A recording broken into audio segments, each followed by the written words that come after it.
All right, we have one more helmet we're going to talk about that fits into the transitional phase. And this, like I say, I love them all, so I rub them like they're babies' asses, but if that needs to be edited out, go right ahead, but I know I'll be a pedophile. Oh my God, I shouldn't have said that. But anyway, all right, there goes my reputation, right?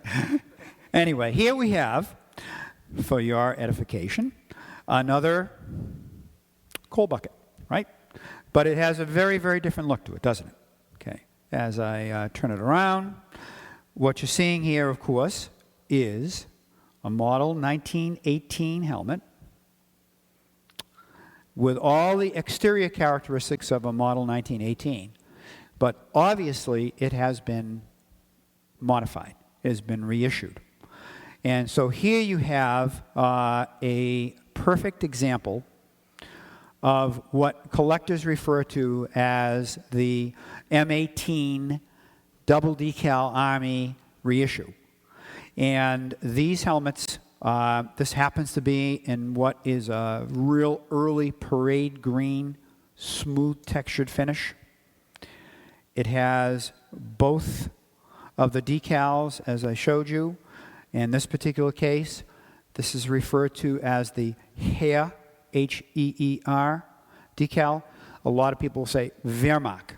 When they refer to the Wehrmacht, that is a term that a lot of collectors use.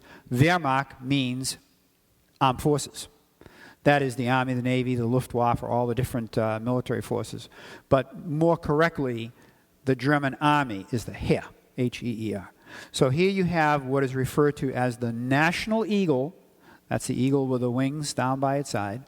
And that is the symbol for the Army, combined with a shield, a decal in this case, on the other side.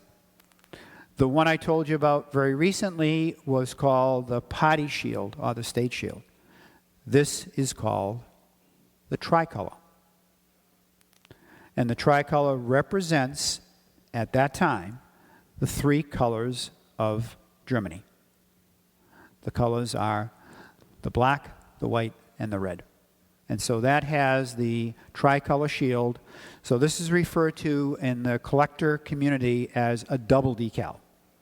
And when was this helmet used? Here you have a perfect example of a World War I helmet that has been taken out of storage, taken from wherever it was being used before, and modified, altered, updated with the exterior components that I've just shared with you, plus a completely new liner setup. This is referred to as the Model 31 liner, and a design that was being experimented with as early as the early 1930s, but became the official liner for Germany for the time frame between 1933 and 1945. So this is now the liner that you're going to see in virtually the rest of the helmets that I show you, military helmets that I show you, referred to as the Model 31. Over the years, it's going to undergo a lot of changes in terms of the type of leather being used, but basically the number of tongues, the number of fingers, those are terms people use.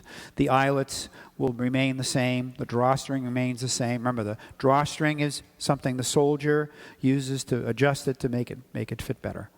But a very, very interesting helmet, complete with a chin strap, and it has another history too, and that is that it was used very, very early on in the 33, 34, 35 period before the next helmet and the next segment that I'll tell you about is used. And then these are relegated to training, to schools, to rear guard positions. But as the war progresses and there becomes a shortage of helmets, they reappear again.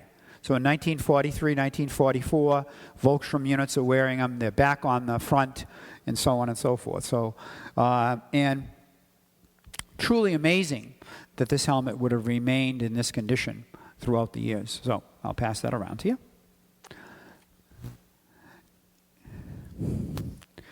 And essentially, that brings us to the end, the official end of session 1 or segment 1.